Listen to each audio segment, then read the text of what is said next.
Сәлеметсіңдер ме оқушылары? Қазақ тіл сабағы 2 сынып. Күнделікті сабақтарды үзбей жіберіп алмас үшін каналға міндетті түрде тіркеліп алыңыздар. 7 сабағымыздың тақырыбы У әрпінің жазылуы. Бүгінгі сабақта У әрпі бар сөздерді сауатты жазуды үйренеміз. Сонымен қатар мәтіннің мазмұнын анықтауға бағытталған сұрақтарды құрастыруды және оларға жауап беруді үйренеміз. 25 жаттығуда әңгімені түсініп оқы дейді. Яғни әңгіме берілген, соны түсініп оқимыз. Рауан Абайдың білімдіден шыққан сөз деп басталатын өлеңін оқып отыр. Білімдіден шыққан сөз талаптыға болсын кез. Нұрын, сырын білуге көкірегінде болсын көз. Өлең шумағының бірінші, екінші тармақтары түсінікті. Нұрын, сырын деген сөздердің беретін мағынасын да шамалаймын. Ал соңғы тармақтағы көкірегінде болсын көз түсініксіз. Көз, кәдімгі екі көз. Онымен көреміз. Ал көкірегіндегі көз қайдан келген? Бұл әңгіменің авторы Толымбек Әбдірайым. Енді оқушылар осы әңгіменің астындағы тапсырмаларды орындаймыз. Әңгіме мазмұны бойынша сұрақтарды толықтырып жауап беріп көр дейді. Бірінші сұрақ: кім өлең оқып отыр? Өлеңді Рауан оқып отыр. Екінші сұрақ: шумақтың қай тармақтары түсінікті? Шумақтың бірінші және екінші тармақтары түсінікті. Келесі үшінші және төртінші сұрақты өзіміз қарастыруымыз қажет. Үшінші сұраққа өлеңнің қай жолдары түсініксіз деген сұрақ қоюға болады. Өлеңнің көкірегінде болсын көз деген жолдары түсініксіз. Келесі төртінші сұрақ: Рауан кімнің өлеңін оқып отыр? Рауан Абайдың өлеңін оқып отыр. Келесі сұрақ: көкірегінде болсын көз деген сөзді сен қалай түсінесің дейді. Көкірегінде болсын көз деген сөзді мен адамның білімділігі, ойының ұшқырлығы, ақылдылығы, көзі ашық деген мағынада түсінемін. Ал сендер қалай түсінесіңдер? Өздерің ойларыңды айтсаңдар болады.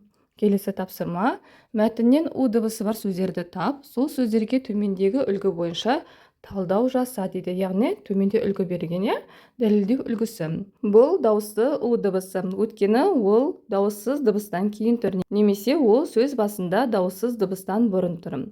Келесі: бұл дауыссыз У дыбысы, өйткені ол дауыстыдан соң тұр, немесе сөз басында дауыстыдан бұрын тұр.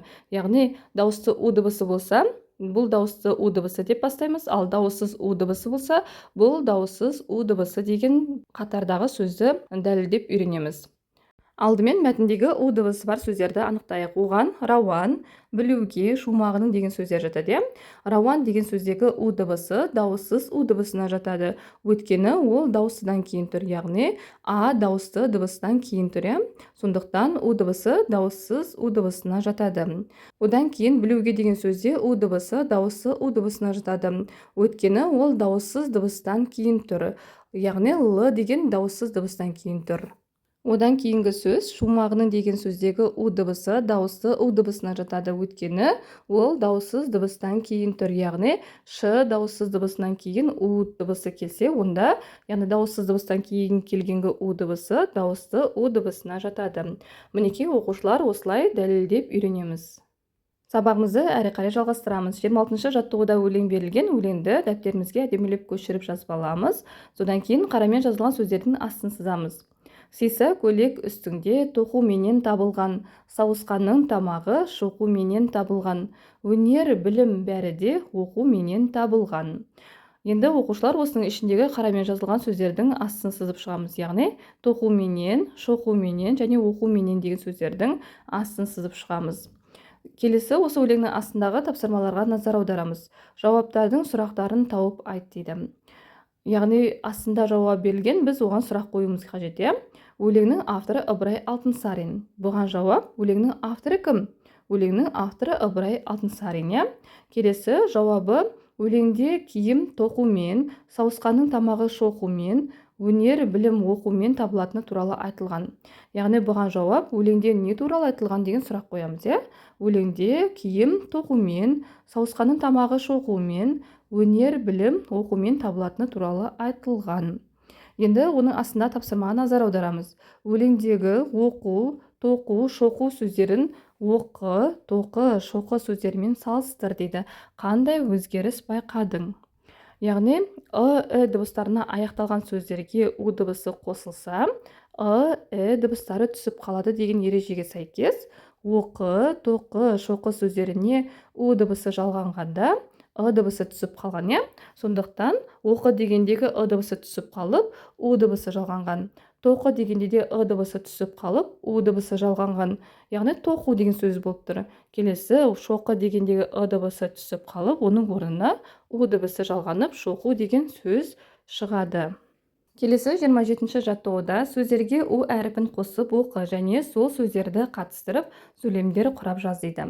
Бізде су, бу, қу, жау, сау деген сөздер берілген, иә. Осы сөздердегі у әріпінің қасына тағы да у әріпін қосып оқимыз. Сол кезде су деген су, бу деген бу, қу деген қу, жау деген жау, сау деген сау болып оқылады. Енді оқушылар осы берілген сөздерге қатыстырып сөйлемдер құрап жазамыз. Су деген сөзге ыстық тамақ су керек. Келесі қаптың аузын буу керек. Қыз қуу ұлттық ойын түрі. Ауа тазару үшін жаңбыр жауу керек. Сиырды сауу керек. Мінекей оқушылар берілген сөздер арқылы осындай сөйлемдер құрап жазамыз. Келесі шығармашылық үзіліс 28-ші жаттығу. Сызық бағытымен екі әріп тастай отырып мақал құрастырып көр. Бізде күннің суреті берілген және жиегінде сөздер берілген. Осы сөздердің бағыты бойынша қызыл бағыт берілген. Осы сызық бағытымен біз екі әріп тастай отырғанда бізде оқусыз білім жоқ деген сөз шығады. Енді құрастырған мақалыңның қандай мағына беретіні туралы өз ойыңды порталасымен бөліс. Білім оқумен келеді. Сондықтан да білімді болу үшін оқу керек. Жас күніңнен оқуға құмар болсаң, өскенде білімді азамат болып шығасың. Ал енді оқушылар, осымен берілген сабағымыз аяқталды. Егер де сабақ ұнаған болса, каналға міндетті түрде тіркеліп, лайк басуды ұмытпаңдар.